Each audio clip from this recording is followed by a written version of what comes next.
Hello everyone. आज हम लोग सीडीपी के अंतर्गत शिक्षा एवं मनोविज्ञान इस विषय से संबंधित कुछ महत्वपूर्ण इंपॉर्टेंट ऑब्जेक्टिव क्वेश्चंस को सॉल्व करेंगे। और इससे पहले मैंने आप लोगों को शिक्षा एवं मनोविज्ञान से संबंधित महत्वपूर्ण तथ्यों को सॉल्व करा दिया है। वहाँ पे हमने डिटेल में स्टडी करवाई है आप लोगों की। अगर आपने वीडियो को नहीं देखा तो प्लेलिस्ट में जाकर आप चेक कर ले और वहाँ से देख सकते हैं। वीडियो शुरू करने से पहले आप लोगों से एक चीज़ कहना चाहेंगे कि अगर आपने चैनल को सब्सक्राइब नहीं किया है तो प्लीज़ चैनल को सब्सक्राइब करें और वीडियो को ज़्यादा से ज़्यादा शेयर करें। चलिए वीडियो की शुरुआत करते हैं। तो शिक्षा मनोविज्ञान, इसके अंदर हम लोग 50 क्वेश्चनों का प्रैक्टिस सेट सॉल्व करेंगे। और क्वेश्चन कैसे होंगे? बहुविकल्पी होंगे, जो बहुत ही महत्वपूर्ण है। कुछ एग्ज़ाम में पूछे गए हैं वैसे क्वेश्चन हैं और कुछ मैंने ऐसे रखे जिनके पूछे जाने के चांसेस बनते हैं। तो पहला क्वेश्चन है, बाल मनोविज्ञान के अनुसार शिक्षा के क्षेत्र में मुख्य स्थान किसका है? पहला ऑप्शन बालक का है, दूसरा ऑप्शन अभिभावक का है, तीसरा अध्यापक का और चौथा प्रशासक का। तो कौन सा आंसर सही होगा यहाँ पे? यहाँ पर सही हो जाएगा ऑप्शन नंबर ए, बालक का। मतलब बाल मनोविज्ञान पढ़ रहे हैं तो हम बालक के विषय में ही तो अध्ययन करेंगे। फिर सेकंड क्वेश्चन की बात करते हैं, मनोविज्ञान का शिक्षा के क्षेत्र में सबसे बड़ा योगदान है। मतलब शिक्षा के क्षेत्र में सबसे बड़ा योगदान कहाँ पर है इसका मनोविज्ञान का? तो पहला ऑप्शन है विषय केंद्रित शिक्षा का है, शिक्षक केंद्रित शिक्षा का है, क्रिया केंद्रित शिक्षा का है या बाल केंद्रित शिक्षा का है। तो देखिए अगर हम बात करें, पहला क्वेश्चन और दूसरा क्वेश्चन लगभग एक जैसे हैं, आंसर मिलते जुलते हैं और सिर्फ लैंग्वेज यहाँ पे चेंज है। तो इसीलिए मैंने ऐसे क्वेश्चन रखे कि एक क्वेश्चन को कितने तरीके से पूछा जा सकता है। जब हम बाल मनोविज्ञान के अंतर्गत बालक के विषय में अध्ययन करते हैं तो जब भी हम इसके क्षेत्र की बात करेंगे तो सबसे बड़ा योगदान किसका है? इसका बाल केंद्रित शिक्षा का। पहले क्या था? पहले शिक्षक केंद्रित शिक्षा थी। पहले के समय में शिक्षक केंद्रित शिक्षा थी, लेकिन आज के समय की अगर हम बात करें तो आज बाल केंद्रित शिक्षा हो गई है। क्वेश्चन नंबर 3 की बात करते हैं। क्वेश्चन नंबर 3 है कि निम्न में से कौन सी शिक्षा मनोविज्ञान की सर्वाधिक व्यक्तिनिष्ठ विधि है? व्यक्तिनिष्ठ विधि की बात कर रहा है। देखिए, हमें शब्दों पर विशेष ध्यान देना है, क्योंकि जब भी हम बाल मनोविज्ञान पढ़ते हैं, साइकोलॉजी में जब भी क्वेश्चन एग्जाम में पूछे जाते हैं तो वो सब वहाँ पे सिर्फ शब्दों का हेर फेर होता है। ठीक है, अगर हम शब्दों को पकड़ना सीख गए तो हम क्वेश्चनों को आसानी से सॉल्व कर सकते हैं। तो यहाँ पे बात कर रहा है व्यक्तिनिष्ठ विधि की। व्यक्तिनिष्ठ विधि क्या होती है? तो व्यक्तिनिष्ठ विधि में क्या बात कर मतलब इसका मतलब ये है कि यहाँ पे हम सिर्फ अपने आप की बात करेंगे। ठीक है, व्यक्तिनिष्ठ की बात जब भी करेगा तो हम सिर्फ अपने आप की बात करेंगे। तो अंतर्दर्शन, बहिर्दर्शन, अवलोकन और प्रायोगिकरण। अगर हम देखिए अवलोकन की बात करें तो अवलोकन में हम तो हैं, अगर मान अगर आप शिक्षक हैं तो शिक्षक के तौर पर अगर आप सोच रहे हैं तो शिक्षक है, लेकिन शिक्षक अवलोकन किसका करेगा? अपने विद्यार्थी का या अपने छात्रों का। तो यहाँ पे कितने लोग हो गए? 2 लोग हो गए। तो क्या ये व्यक्तिनिष्ठ बचा? नहीं, ये व्यक्तिनिष्ठ नहीं है। ठीक है, फिर प्रायोगिकरण की बात करें तो यहाँ पर भी ये एक व्यक्ति भी कर सकता है और कई सारे व्यक्ति मिलकर कर सकते हैं। तो व्यक्तिनिष्ठ मतलब यहाँ भी नहीं बचेगा। बहिर्दर्शन की बात करें तो बहिर्दर्शन तो जाहिर सी बात है, हम हमेशा दूसरे व्यक्ति के बारे में ही तो देखेंगे, उसका ही तो अवलोकन करके बात करेंगे। तो यहाँ भी हम दूसरे की ही बात कर रहे हैं बहिर्दर्शन में भी।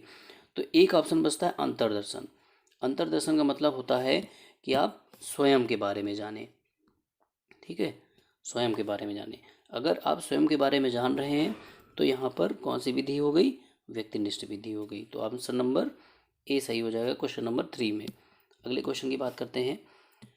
क्वेश्चन नंबर 4 है, बहुत ही इंपॉर्टेंट है ये परिभाषा एक बार एग्जाम में पूछी भी जा चुकी है और फिर भी चांसेस बनते हैं इसके। कह रहा मनोविज्ञान ने सर्वप्रथम अपनी आत्मा का परित्याग किया, फिर अपने मन का और फिर अपनी चेतना का।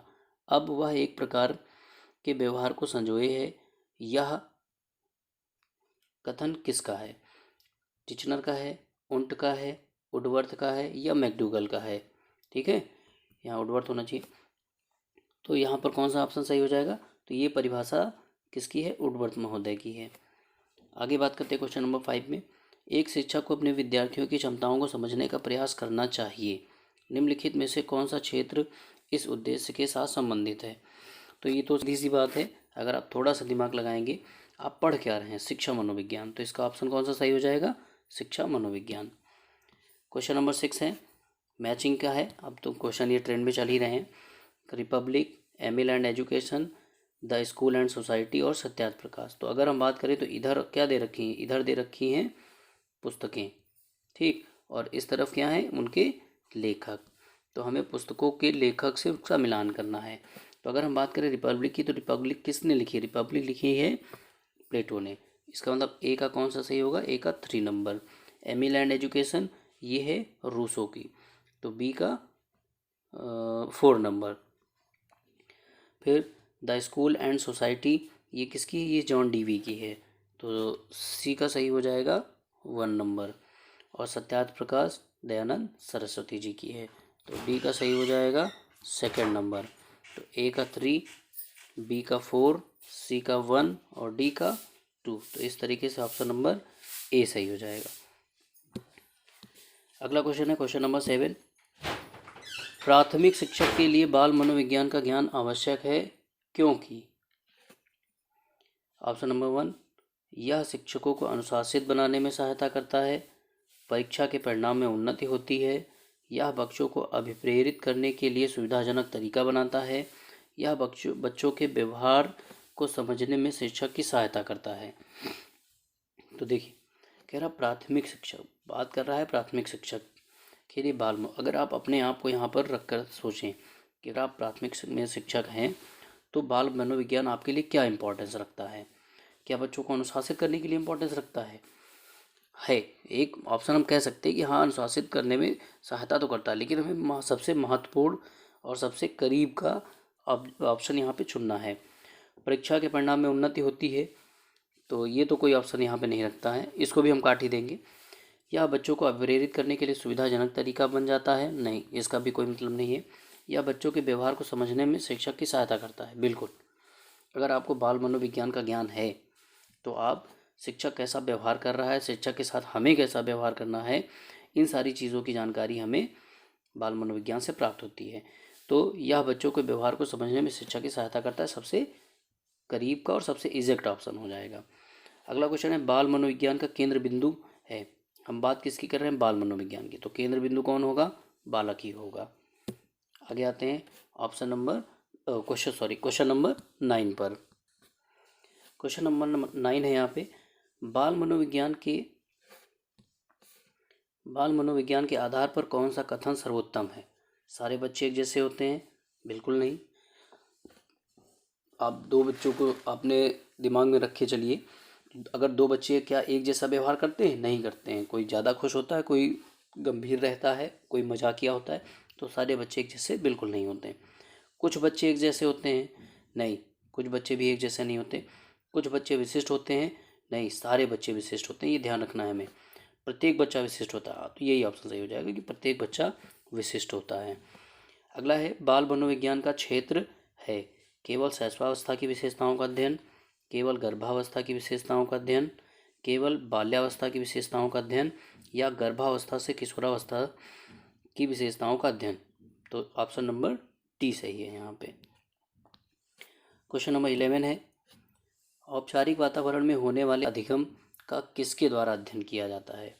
औपचारिक वातावरण की बात कर रहा है यहाँ पे, तो इसमें जो अधिगम होता है उसका हम किस विषय के अंतर्गत अध्ययन करते हैं? तो हम अध्ययन करते हैं शिक्षा मनोविज्ञान के अंतर्गत, ठीक है। ये मैंने पढ़ाया हुआ है क्वेश्चन। 1882 ईस्वी में किस मनोवैज्ञानिक द्वारा लंदन में मानवीय विशेषताओं का अध्ययन करने के लिए प्रयोगशाला का निर्माण किया गया था? कैटल के द्वारा, गाल्टन के द्वारा, अल्फ्रेड बिने के द्वारा, या वुडवर्थ के द्वारा? तो इसका ऑप्शन नंबर सी सही हो जाएगा कि 1882 में अल्फ्रेड बिने ने प्रयोगशाला का निर्माण किया था मानवीय विशेषताओं का अध्ययन करने के लिए।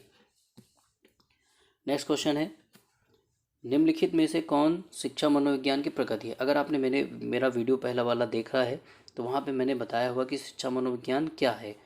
शिक्षा मनोविज्ञान, और ये पूछा भी जाता है कि शिक्षा मनोविज्ञान मतलब कला है या विज्ञान है, ठीक है। तो अगर हम यहाँ पे बात करेंगे तो शिक्षा मनोविज्ञान क्या है, कला और विज्ञान दोनों है, तो ऑप्शन नंबर सी हो जाएगा। क्वेश्चन नंबर 14 की बात करेंगे। शिक्षा मनोविज्ञान की दृष्टि से निम्नलिखित में से कौन सा कथन सत्य है। बच्चे अपने ज्ञान का स्वयं सृजन करते हैं, बिल्कुल सही है। विद्यालय में आने से पहले बच्चों को कोई पूर्व ज्ञान नहीं होता, बिल्कुल गलत है। बच्चा विद्यालय आने से पहले कुछ चीज़ें तो सीख ही लेता है, ठीक है। जैसे आप घर में ही सिखा देते हैं ABCD, कॉमन सा बच्चों को सिखाना शुरू कर देते हैं हम लोग बचपन से ही, एकदम छोटे से ही। जब हम बच्चे का एडमिशन नहीं करवाते उससे पहले ही उसको ABCD या 1 2 3 कुछ ना कुछ तो सिखाते ही हैं। अब वो मान लो अगर हम सिखाते भी नहीं हैं उसको, तब भी बच्चा कुछ ना कुछ चीज़ें अपने आप से सीख लेता है, ठीक। फिर अधिगम प्रक्रिया में बच्चों को कष्ट होता है, बिल्कुल नहीं होता है। बच्चे यथावत सीखते हैं जो उन्हें पढ़ाया जाता है, नहीं, ऐसा बिल्कुल नहीं है, हमें इस चीज़ को ध्यान रखना है, ठीक है। बच्चे बिल्कुल वैसा नहीं सीखते जैसा हम उन्हें पढ़ाते हैं। अगर ऐसा होने लगे तो बच्चे क्या हो जाएंगे, किताबी कीड़े हो जाएंगे, ठीक है। उन्हें बस हमने जो पढ़ा दिया वही सीख लिया, तो इससे कोई मतलब नहीं निकलता, क्योंकि वो फिर अच्छे नागरिक नहीं बन सकते आगे चलकर। इसीलिए बच्चे अपने ज्ञान का स्वयं सृजन करते हैं। शिक्षक क्या है, शिक्षक सिर्फ एक मार्गदर्शक होता है, वो उसको मार्ग दिखाता है, बच्चे उसी हिसाब से अपने आप को एडजस्ट करते हैं। तो यहाँ पर ऑप्शन नंबर ए सही है। अगले क्वेश्चन की बात करते हैं। आधुनिक मनोविज्ञान के जनक कौन माने जाते हैं। अगर हम बात करें यहाँ पे ऑप्शन है, स्किनर है, विलियम जेम्स है, वुडवर्थ है, वाटसन है। तो आधुनिक मनोविज्ञान का जनक किसे कहा जाता है, मैंने अपने वीडियो में पढ़ा रखा है इस चीज़ को, अगर आपने पढ़ा तो बड़ी ईजी से आप ऑप्शन चुन सकते हैं यहाँ पे। तो 15 का ऑप्शन नंबर बी सही हो जाएगा यहाँ पे, कि ऑप्शन नंबर 2 कह दें, विकल्प 2 सही है कि आधुनिक मनोविज्ञान का जनक कहा जाता है विलियम जेम्स को, ठीक है। ईगो लिबिडो का अर्थ क्या है, तो इसको हम सीधे सीधे देख लेते हैं कि ईगो लिबिडो का अर्थ होता है आत्म प्रेम। शिक्षण विधियों तथा शिक्षण नीतियों में किसका अंतर होता है, तो शिक्षण विधियों और शिक्षण नीतियों में हमेशा उद्देश्यों का अंतर होता है।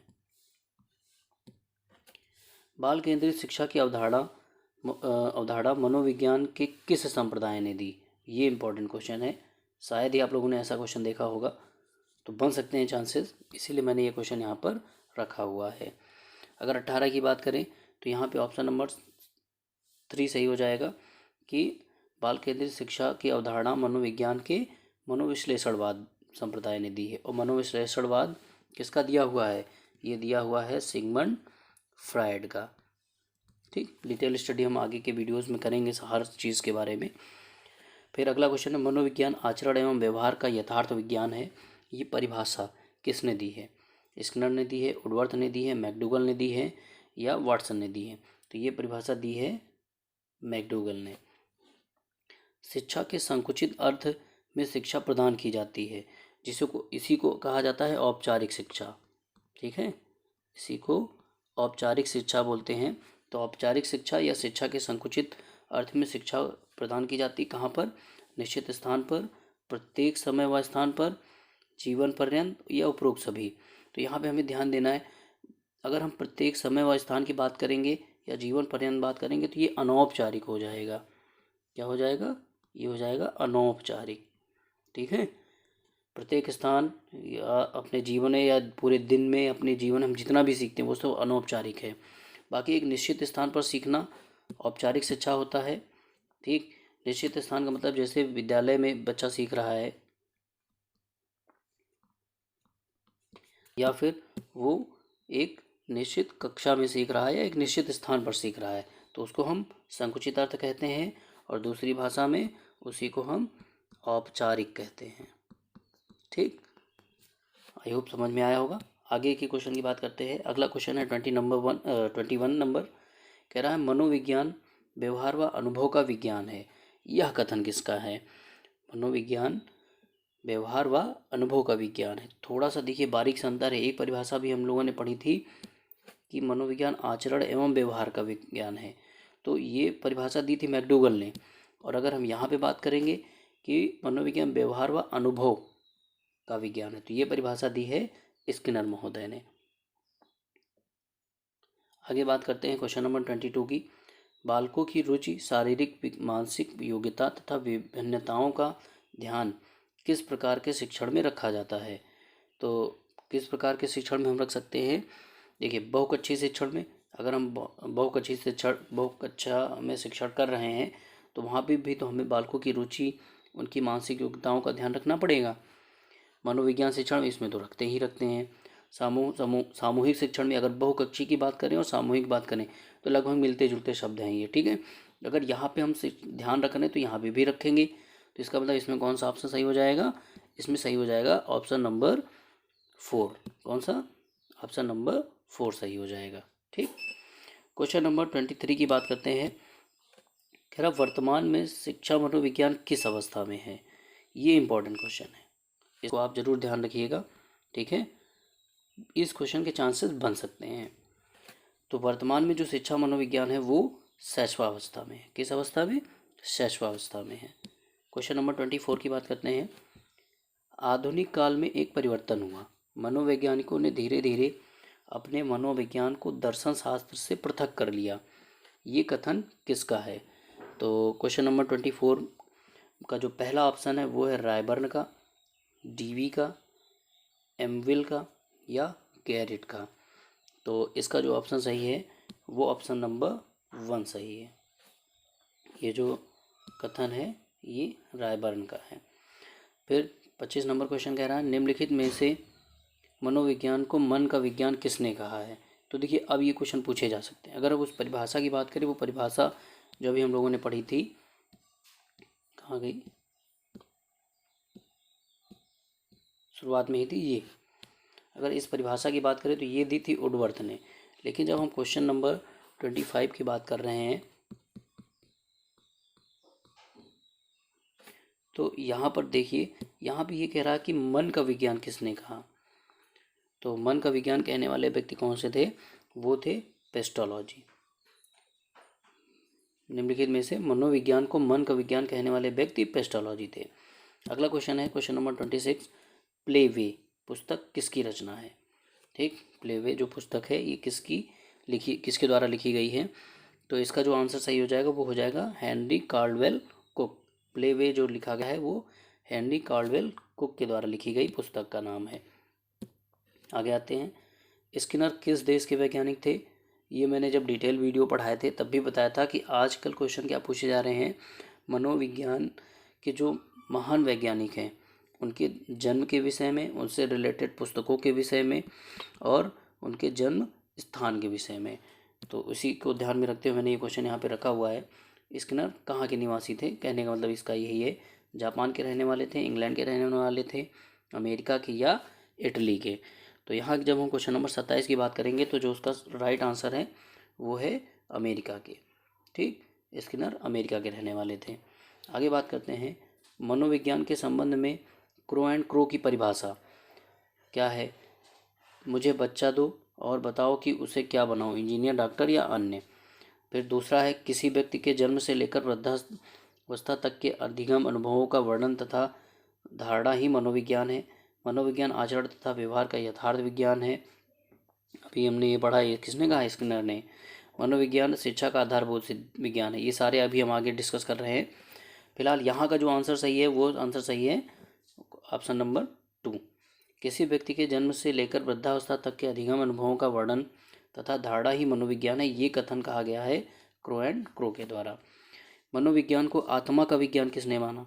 अभी वहाँ पे मन की बात कर रहे थे, ठीक है। अभी मैंने जो क्वेश्चन इससे पहले बात की है, मन मतलब मनोविज्ञान को मन का विज्ञान किसने माना, पेस्टोलॉजी ने। अब यहाँ पे कह रहा है कि मनोविज्ञान को आत्मा का विज्ञान किसने माना, मतलब ये शुरुआत सबसे शुरू की बात कर रहा है जब दर्शन शास्त्र से परिभाषा ली गई थी। ठीक, तो जाहिर सी बात यहाँ पे हम दार्शनिक की बात करेंगे। अब दार्शनिक में हमारे पास ये ऑप्शन और ये ऑप्शन तो कट जा रहे हैं, हमारे पास बचता है 2 ऑप्शन, अरस्तु और रूसो। तो एक ऑप्शन सेलेक्ट करने का ये भी एक तरीका होता है कि हम पहले उन ऑप्शंस को कट करें जो उससे रिलेटेड नहीं है। तो यहाँ पे वाटसन और वो दार्शनिक नहीं थे। ठीक, अब अरस्तु और रूसो की बात करें तो यहाँ पर आत्मा का विज्ञान कहने वाले व्यक्ति जो थे वो थे अरस्तु। अरस्तु ने ही कहा था कि मनोविज्ञान जो है वो आत्मा का विज्ञान है। आगे आते हैं, क्वेश्चन नंबर 30 कह रहा है कि खेलों के माध्यम से बालक में कौन सा गुण विकसित होता है, सामाजिकता का, नैतिकता का, व्यावसायिकता का या भौतिकता का। तो खेल खेल का मतलब बच्चा क्या करेगा, जब 2 4 6 लड़कों के साथ मिलकर खेलेगा, ठीक, तो उसमें कौन सा भाव उत्पन्न होगा, उसमें सामाजिकता का भाव उत्पन्न होगा। नेक्स्ट क्वेश्चन है, मनोविज्ञान को सर्वप्रथम विज्ञान का दर्जा दिलाने वाली विधि कौन सी है। वेरी इंपॉर्टेंट क्वेश्चन है ये, 31 है। तो इसका जो आंसर सही होगा वो होगा प्रयोगात्मक। ठीक भाई, जाहिर सी बात है, जब हम प्रयोगात्मक की बात करेंगे वही विज्ञान, विज्ञान क्या है, प्रयोगों का विषय है, हर चीज़ यहाँ पे प्रयोग की जाती है। तो जब मनोविज्ञान को हम विज्ञान का दर्जा कहेंगे, तो मनोविज्ञान को जो विज्ञान का दर्जा दिया जाएगा तो जाहिर सी बात उसमें प्रयोग हुआ होगा। ठीक, तो इसका ऑप्शन 3 सही हो जाएगा। फिर शिक्षा मनोविज्ञान अध्ययन करता है आत्मा का धार्मिक परिस्थितियों में, बिल्कुल नहीं करता। मानव व्यवहार का शैक्षिक परिस्थितियों में, इसको अभी रोकेंगे। चेतना का असीमित परिस्थितियों में, नहीं हो सकता। मस्तिष्क का बौद्धिक परिस्थितियों में, नहीं, ये भी सही नहीं है। तो यहाँ पे क्वेश्चन नंबर 32 का ऑप्शन नंबर 2 सही है कि जो शिक्षा मनोविज्ञान है वो मानव व्यवहार का शैक्षिक परिस्थितियों में अध्ययन करता है। क्वेश्चन नंबर 33 है कि भारत में प्रथम मनोवैज्ञानिक प्रयोगशाला कब स्थापित की गई। तो इसका जो राइट आंसर हो जाएगा वो हो जाएगा ऑप्शन नंबर 2। 1916 में सबसे पहले प्रयोगशाला ओपन की गई थी भारत में। प्रयोगात्मक मनोविज्ञान का जनक किसे कहा जाता है। तो प्रयोगात्मक मनोविज्ञान का जनक कहा जाता है विलियम उंट को, और इनको आधुनिक मनोविज्ञान का, विलियम जेम्स जो थे वो आधुनिक मनोविज्ञान के जन्मदाता थे, या उनको आधुनिक विज्ञान का जनक कहा ही जाता है। विज्ञान नहीं, सॉरी, मनोविज्ञान की बात कर रहा है। जो विलियम जेम्स थे वो आधुनिक मनोविज्ञान के जनक हैं, और प्रयोगात्मक मनोविज्ञान का जनक कौन है, विलियम उंट हैं। क्वेश्चन नंबर 35 है, मनोविज्ञान को व्यवहार के विज्ञान के रूप में सबसे पहले परिभाषित किया गया किसके द्वारा। तो देखिए, अभी वही बात की कि मन का विज्ञान कहा था पेस्टोलॉजी ने, और आत्मा का विज्ञान अरस्तु ने। अब यहाँ पे कह रहा कि व्यवहार का विज्ञान किसने कहा मनोविज्ञान को। तो पहला ऑप्शन है वाटसन, दूसरा है एबिंगहास, तीसरा एंजले और ह्यूम द्वारा। तो यहाँ पर जो ऑप्शन नंबर 1 है वो बिल्कुल राइट आंसर है। उंट के द्वारा स्थापित स्कूल का क्या नाम है। तो उंट के द्वारा जो स्कूल स्थापित किया गया था उसका नाम है संरचनावाद। पेस्टोलॉजी के 3H संप्रत्यय में H का क्या अर्थ है। ये क्वेश्चन इंपॉर्टेंट है, शायद ही आप लोगों ने ऐसा क्वेश्चन देखा हो। ठीक, ढूंढ के रखे, मैंने बहुत मेहनत की मैंने ऐसे वीडियो बनाने के लिए, तो इसीलिए प्लीज़ मेरे चैनल को सब्सक्राइब जरूर करें और ज़्यादा से ज़्यादा शेयर करें ताकि सभी लोगों के पास वीडियो पहुंच सके। और जो मेरा एक एम मैंने बना के रखा हुआ है, मेरा इस चैनल को बनाने का यही एम है कि हम उन लोगों को शिक्षा दे सके जो बच्चे कोचिंग वगैरह नहीं जा सकते हैं।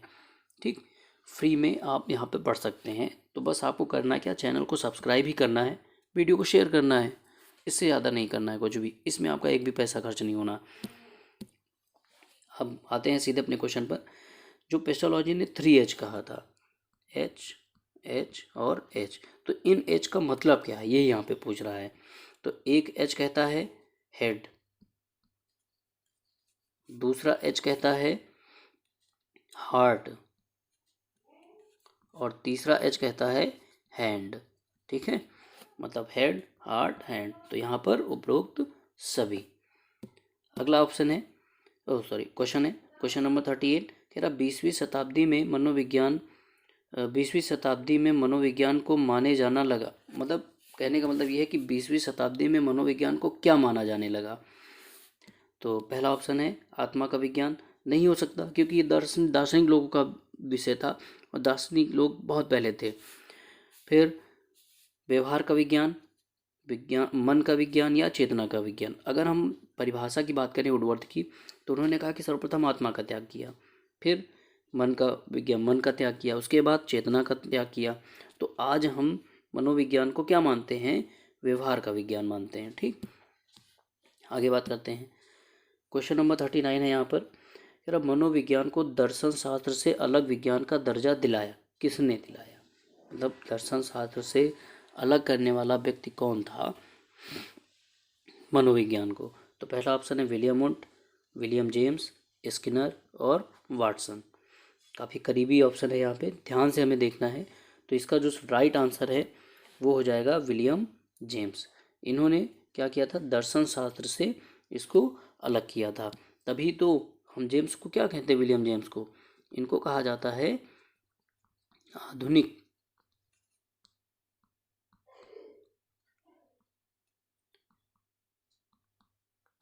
आधुनिक मनोविज्ञान का जनक।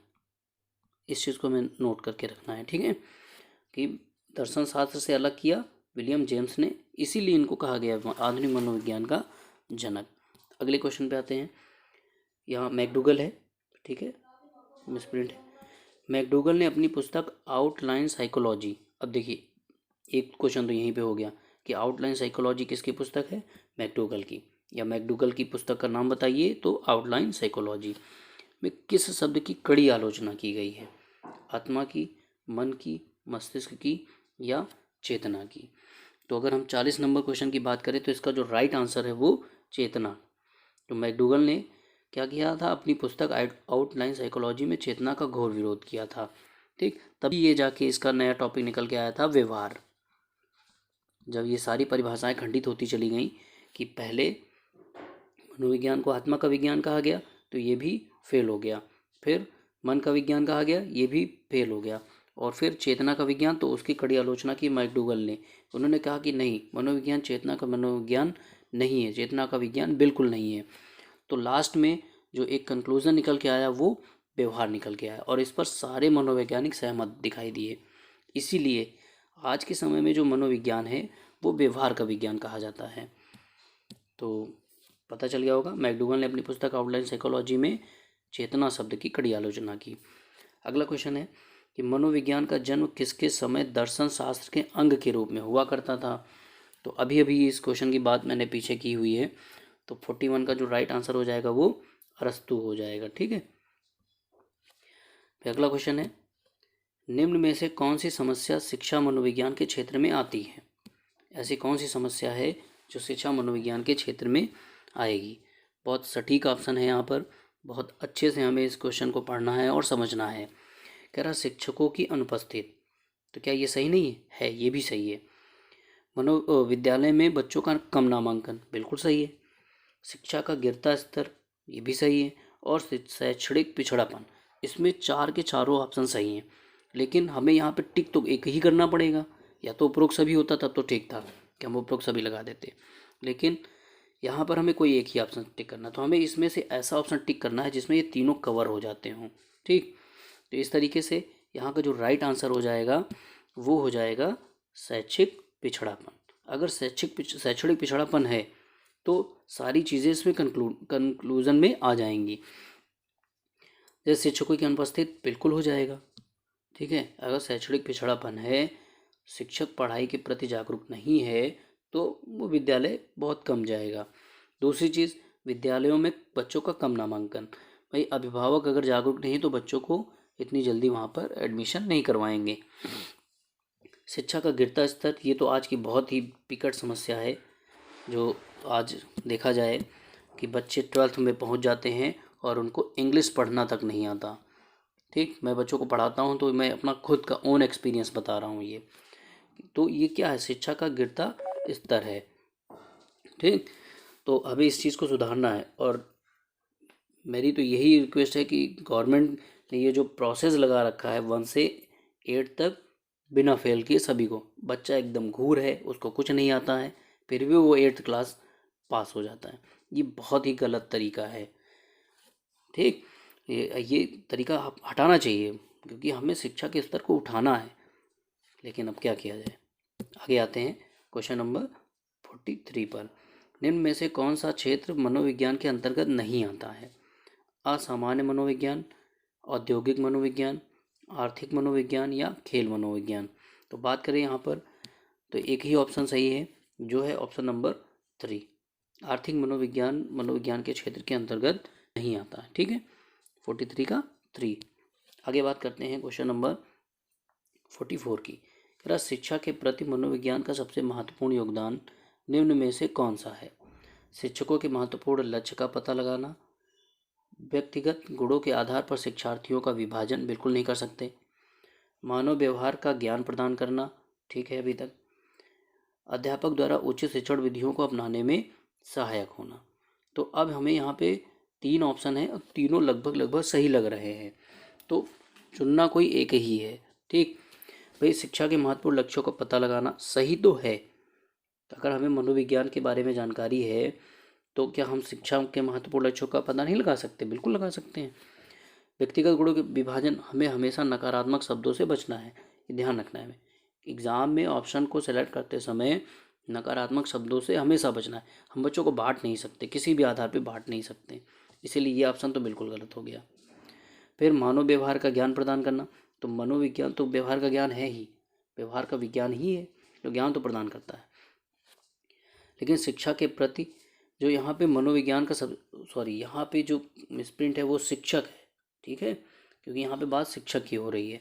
शिक्षक के प्रति भी मनोविज्ञान का सबसे महत्वपूर्ण योगदान ये है कि अध्यापक द्वारा उचित शिक्षण विधियों को अपनाने में सहायक होना। अगर एक शिक्षक को मनोविज्ञान का अच्छा ज्ञान है तो अपनी शिक्षण विधियों में वो पर्याप्त सुधार कर सकता है, उसका आकलन कर सकता है कि मैं जो पढ़ा रहा हूँ वो बच्चे कितना समझ पा रहे हैं। अगर वो विधि बच्चों के समझ में नहीं आ रही है तो मैं दूसरी विधि अपनाऊंगा, जाहिर सी बात है। तो ये सब ज्ञान हमें कहाँ से मिल रहा है? ये सारा ज्ञान हमें मिल रहा है मनोविज्ञान से। तो शिक्षक के प्रति मनोविज्ञान का सबसे महत्वपूर्ण योगदान अध्यापक द्वारा उचित शिक्षण विधियों को अपनाने में सहायक होना है। तो ऑप्शन नंबर 4 सही है। क्वेश्चन नंबर 45 की बात करते हैं। निम्न में से कौन सा मनोवैज्ञानिक नहीं, ये भी बड़ा बढ़िया सा क्वेश्चन है कि ऐसा इन चारों में से ऐसा कौन व्यक्ति है जो मनोवैज्ञानिक नहीं था, फिर भी हम उसको मनोविज्ञान में पढ़ते हैं? जॉन डीवी, वाटसन और CH हल या स्किनर। तो इसका जो राइट आंसर है वो हो जाएगा आपका क्वेश्चन नंबर ऑप्शन नंबर 1। ठीक, जॉन डीवी। जॉन डीवी क्या थे? ये एक मिनट, जॉन डीवी एक दार्शनिक थे, इनको दार्शनिक में गिना गया है। आगे आप बात करते हैं क्वेश्चन नंबर 46 की। एक प्रभावशाली अध्यापिका या अध्यापक होने के लिए क्या महत्वपूर्ण है? पुस्तकों से उत्तरों को लिखने पर बल देना। क्या आप ऐसा काम करेंगे कि बच्चे को पुस्तक दे देंगे, टिक करवा देंगे, छाप लो? ऐसा बिल्कुल नहीं हो सकता।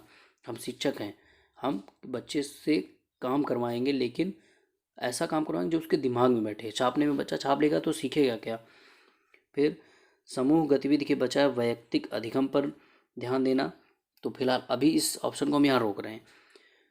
क्वेश्चन नंबर 46 है। फिर आते हैं, विद्यार्थियों के द्वारा प्रश्न पूछने के कारण उत्पन्न व्यवधान की अनदेखी करना।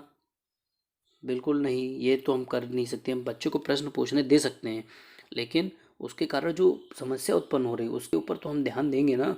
अगर कोई बच्चा आउट ऑफ सिलेबस, जैसे हम कुछ पढ़ा रहे हैं, हम इंग्लिश पढ़ा रहे हैं प्रेजेंट टाइम पे, ठीक, अब बच्चा कह रहा है हिंदी का बताओ, तो यहाँ पे कुछ ना कुछ तो दिक्कत आएगी। तो इसलिए हम बच्चे को मना तो नहीं कर सकते। उसने प्रश्न पूछा, हम उसको स्वीकार करेंगे कि हाँ आपने बहुत बढ़िया प्रश्न पूछा है, लेकिन इसका आंसर आप क्लास के बाद लीजिए।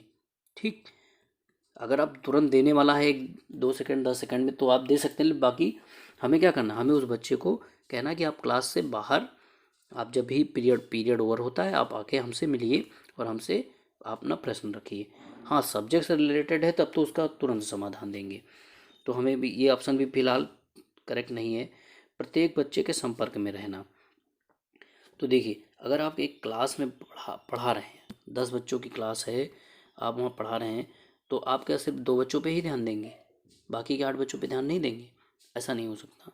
तो हमें क्या करना, अब ऑप्शन अगर देखा जाए तो यहाँ पे 2 तो सेटिंग बैठ रहे हैं, ये भी बैठ रहा है, ये भी बैठ रहा है, ठीक। लेकिन वैयक्तिक अधिगम अगर देखा जाए, क्योंकि समूह गतिविधि और वैयक्तिक अधिगम में है तो दोनों चीज़ें सही, लेकिन इन दोनों में अगर सबसे परफेक्ट की बात की जाए तो अधिगम का सबसे परफेक्ट जो तरीका होगा वो समूह गतिविधि होगी, वैयक्तिक अधिगम नहीं होगा। तो इसी बेस पे ये ऑप्शन कट जा रहा है।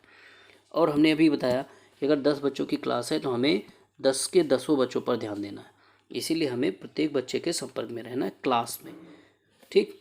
आगे बात करते हैं क्वेश्चन नंबर 47 की। कह रहा, प्राथमिक विद्यालय शिक्षक को अपने शिक्षार्थियों को अभिप्रेरित करने के लिए निम्नलिखित में से कौन सी रणनीति को अपनाना चाहिए? तो ऑप्शन नंबर 1 है, प्रत्येक शिक्षार्थी में अंक लाने के लिए स्पर्धा को प्रोत्साहित करना। नहीं हो सकता। प्रत्येक गतिविधि के प्रेरक के रूप में प्रोत्साहन, पुरस्कार और दंड का उपयोग करना, ये भी नहीं हो सकता। हम दंड तो दे ही नहीं सकते, क्योंकि दंड का बिल्कुल विरोध किया गया है, ये गवर्नमेंट द्वारा बैन भी है। आप किसी बच्चे को मार पीट नहीं सकते। बच्चों को उनकी रुचियों के अनुसार अपने लक्ष्य निर्धारित करके करने और उन्हें पाने के लिए उद्यम में सहायता करना। ये अभी तक तो सटीक बैठ रहा है। पूरी कक्षा के लिए मानक लक्ष्य निर्धारित करना और उनकी उपलब्धि में आकलन के लिए कठोर मानदंड निर्धारित करना। तो अगर हम बात करें यहाँ कठोर मानदंड की, तो देखिए ये नकारात्मक शब्द है और हमने अभी बताया कि हमें ऐसे शब्दों से बचना है, तो ये ऑप्शन भी कट जाता है। तो हमारे तीनों ऑप्शन कट गए, तो एक ही सटीक बैठ रहा है, ऑप्शन नंबर 3। कौन सा? Option number 3। बच्चों को उनकी रुचियों के अनुसार अपने लक्ष्य निर्धारित करने और उन्हें पाने के लिए उद्यम में सहायता करना। हम बच्चों की सहायता करेंगे, शिक्षक का काम ही है ये बच्चों की सहायता करना, सीखने के लिए हमेशा बच्चों को सहायता देना। जब बच्चा सीखने लगे तो धीरे धीरे हमें सहायता को कम कर लेना है। फिर क्वेश्चन नंबर 48 की बात करते हैं। एक सशक्त विद्यालय अपने शिक्षकों में निम्नलिखित योग्यताओं में से किसे सर्वाधिक बढ़ावा देगा? एक आप यहाँ पे थोड़ा क्वेश्चन हटके है, थोड़ा विद्यालय से भी रिलेटेड हो गया है। तो यहाँ पे पूछ रहा है अनुशासित स्वभाव का, परीक्षण करने की प्रवृत्ति का, प्रतिस्पर्धात्मक अभिवृत्ति का, या स्मृति का। तो एक जो सशक्त विद्यालय होगा वो अपने शिक्षकों में हमेशा क्या करेगा? प्रतिस्पर्धात्मक अभिवृत्ति को बढ़ावा देगा, जाहिर सी बात है। आगे आते हैं क्वेश्चन नंबर 49 पर। कक्षा कक्ष में बैठक व्यवस्था कैसी होनी चाहिए? कक्षा कक्ष में कराई जाने वाली गतिविधि के अनुरूप, सही है। रोज़ एक जैसी नहीं होनी चाहिए। अगर रोज़ एक जैसी होगी तो बच्चे ऊब जाएंगे। पता लगा 4 बच्चे आगे बैठते हैं तो पूरे साल आगे ही बैठे रहेंगे, पीछे वाले बच्चों को कभी मौका ही नहीं मिलेगा। तो हमें बैठक व्यवस्था को रोज़ चेंज करना है, ये तो कन्फर्म है। तो ये ऑप्शन नहीं होगा। एक ही लाइन में बच्चों को बैठाना, एक ही लाइन में अगर 25 बच्चों की क्लास है तो एक लाइन में कैसे बैठा सकते हैं आप? ठीक है, तो ये भी बिल्कुल सटीक नहीं बैठता। इस प्रकार से हो कि वे एक दूसरे से बातचीत ना कर सकें, ऐसा संभव हो ही नहीं सकता। तो एक ही यहाँ पे ऑप्शन बैठ रहा है, कक्षा कक्ष में कराई जाने वाली गतिविधियों के अनुरूप ही बच्चों को बैठाना चाहिए। फिर कौन से गुण अच्छे मानसिक स्वास्थ्य के नहीं हैं? ये क्वेश्चन पूछा गया क्वेश्चन है, एग्जाम में आया था ये क्वेश्चन।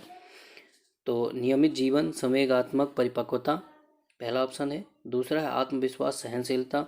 तीसरा है बहुत विनीत, स्वयं में सीमित। और चौथा है वास्तविकता की स्वीकृत, स्वमूल्यांकन की योग्यता। अगर हम यहाँ पे बात करें तो हमें बस एक निगेटिव चीज़ ढूंढनी है। भाई नियमित जीवन, संवेगात्मक परिपक्वता तो ये तो होनी ही चाहिए। अगर आप संवेगात्मक रूप से परिपक्व हैं तो आप जीवन को अच्छे से जी सकते हैं। आत्मविश्वास, सहनशीलता बहुत ज़रूरी है। किसी भी कार्य को करने के लिए आपको आत्मविश्वास रखना ही पड़ेगा। बहुत विनीत, स्वयं में सीमित। बहुत विनीत, बड़े ही आप बहुत ही सीधे हैं। किसी ने कहा आपको गाली दी, ठीक ठीक, बहुत सही, बहुत अच्छा, ठीक। कोई आपसे कुछ गलत कह रहा है तो आप मान लेंगे, ऐसा नहीं है। तो यहाँ पे जो ऑप्शन सही होगा वो ऑप्शन नंबर 3 सही होगा। क्या कह रहा है? मानसिक स्वास्थ्य के जो कह रहा है अच्छे गुण नहीं है, बात नहीं की कर रहा है, तो हमें निगेटिव ही ढूंढना है यहाँ पे। स्वयं में सीमित, आप स्वयं में ही सीमित रहेंगे तो बाहरी दुनिया के बारे में कैसे जान पाएंगे? नहीं संभव है ये। तो यही ऑप्शन यहाँ पे सही हो जाएगा, ठीक। तो इस प्रकार से आज हम लोगों ने शिक्षा मनोविज्ञान के 50 प्रश्नों को सॉल्व कर लिया। तो आई होप वीडियो अच्छा लगा होगा, क्वेश्चन आपको इंटरेस्टिंग लगे ज़रूर होंगे, ये मेरा पूरा यकीन है। तो आपसे एक ही रिक्वेस्ट है चलते चलते कि आप वीडियो को ज़्यादा से ज़्यादा लोगों तक शेयर करें और मेरा जो एम है उसको पूरा करने में मेरी हेल्प ज़रूर करें। और चैनल को सब्सक्राइब नहीं किया तो प्लीज़ सब्सक्राइब करें। अपने जानने वाले लोगों को भी सब्सक्राइब करने के लिए ज़रूर से ज़रूर कहें। मिलते हैं जल्दी नेक्स्ट वीडियो में, तब तक के लिए नमस्कार, ख्याल रखिए अपना और मज़े से पढ़िए।